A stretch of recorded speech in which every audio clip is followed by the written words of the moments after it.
Så er der lige tid til, at vi går en tur i baghaven for at se, hvad vi har hernede.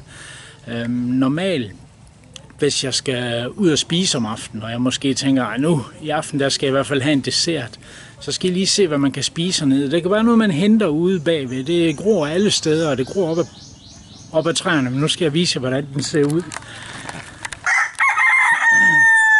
Det er sådan nogle pinde her. Sådan nogle her. Dem her.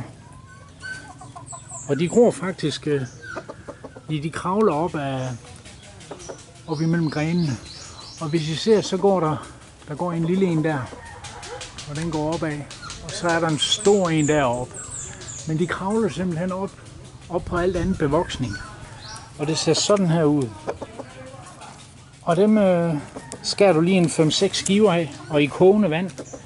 Og lige lader stå træk, og så drikker du det. Og det høvler dit blodsukker ned på, ja, så kan du styre det.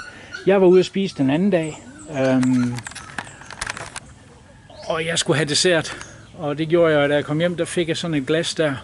Og da jeg stod op dagen efter, der var den på 7, mit blodsukker. Det skal være mellem 4 og 8. Men det var fint.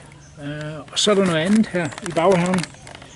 Hvis du skærer dig og har et sår, så er det dem her. Dem her.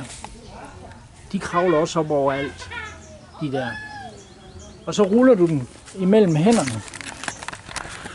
Ruller dem mellem hænderne og putter på såret. Og så kommer der ikke nogen infektion. Det var dagens tip. Ha' det godt derude.